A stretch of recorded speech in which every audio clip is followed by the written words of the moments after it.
na Fadhili Mtavangu, Jenafa TV. Ndugu mtazamaji, najua unashangaa hiki ni nini, lakini tazama, mimi ninaenda kueleza hiki ni kitu gani ili uweze kukielewa vizuri. Hebu tizama kwa makini kinachoendelea hapo katika skrini yako kama ambavyo unaweza kuona. Hii inaitwa the flying train au treni ndege au ndege train. Yani ni ndege ambayo iko katika mfumo wa train. Ndiyo teknolojia mpya zitakazokuja kunako 2050. Baada ya kuwa hapo nyuma tulikuonyesha video ya magari na mabasi yatakayokuwa yakifanya kazi mwaka 2050. Hii ni teknolojia mpya ya ndege na treni itakayokuwa ikifanya kazi mwaka 2050. Hapo ni train ambayo ni ndege pia, yani ndege train ikiwa katika kituo cha abiria. Unaweza kuona abiria wakishuka na kupanda kupitia hizo escalator, lakini pia unaweza kuona wakiingia sehemu mbalimbali za kupata vyakula na nini, na wakiwa juu wanaingia katika chombo chao ambacho ni ndege train, the flying train. Sasa the flying train inakuwa ni ndege lakini ni train. Ni ndege kwa maana inapaa, lakini inapaa juu ya reli. Kunakuwa na reli na yenyewe inapaa juu ya hilo reli. Kwa hivyo utaweza kuona kwamba ndani kunakuwa na abiria wanakuwa wamekaa wanaendelea na shughuli zao kawaida. Hapa tunaiona ndege train au the flying train ikijiandaa kupaa. Hapa unaweza kutizama kwa makini, inapandisha miguu yake kama zilivyo ndege za kawaida na kisha inaondoka kama ndege za kawaida, lakini tu ni kwamba bado itabaki na mkonga mmoja ambao unaishikilia iendelee kutembea katika reli. Hiyo ndio inaitwa ndege train. Wacha nikuonyeshe nyingine.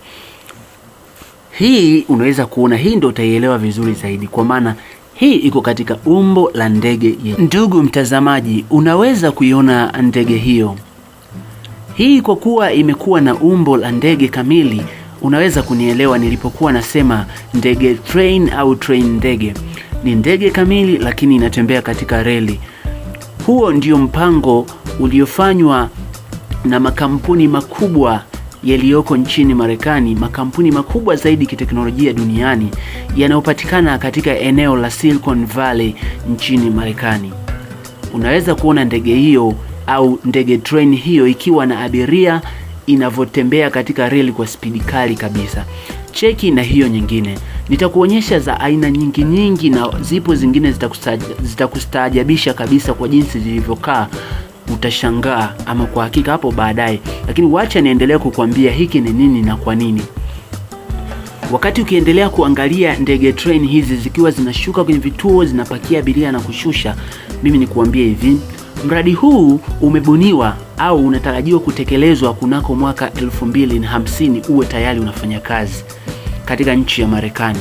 Makampuni makubwa zaidi kiteknolojia duniani, makampuni yenye kuhusika na kubuni ndege zisizo na rubani, lakini pia yenye kuhusika kubuni mifumo ya kidijitali, lakini pia mifumo ya mawasiliano, mifumo ya usafiri, mifumo ya software, mifumo ya kompyuta na kadhalika.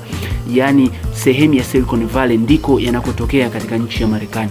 Unaposikia makampuni kama Microsoft ya kina Bill Gates yako pale.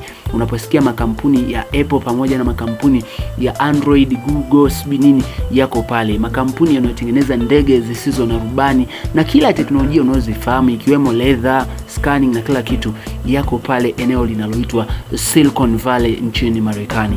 Sasa basi makampuni haya yakaamua kubuni aina hii ya usafiri ambao wanaamini utawatengenezea pesa zaidi. Wacha nikuambie kitu. Makampuni haya hayafanyi kwa show, yametarget pesa. Kampuni yoyote huwa inatarget kujipatia pesa.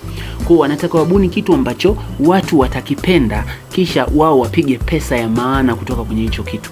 Kwa hapa wamebuni huu mradi, wanaamini watu watapenda huu mradi, lakini pia unatunza mazingira, lakini pia unahakikisha uharaka wa kusafiri. Unaweza kuona ndege moja inaondoka nyingine inafika, sijui niseme train moja inaondoka nyingine inafika, na sijui niseme inafika airport au train station au ni hivyo, sijui nisemeje, lakini kikweli ni kwamba huo ni usafiri wa ndege, lakini pia hapo ni wa train. Yani wapo kati ya ndege na train.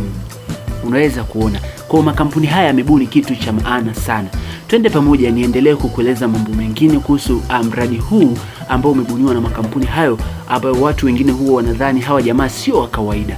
Ikumbukwe kunako mwaka 1972 walikuwa wanabuni wanatoa project ya kubuni smartphone, ndege zisizo na rubani na vitu mbalimbali ambavyo kwa wakati huo vilikuwa havipo na vilikuwa vinaonekana kama haviwezekani, kwamba kitu kiende bila rubani. Smartphone mtu ajione, mtu aguse kitu kifanye kazi.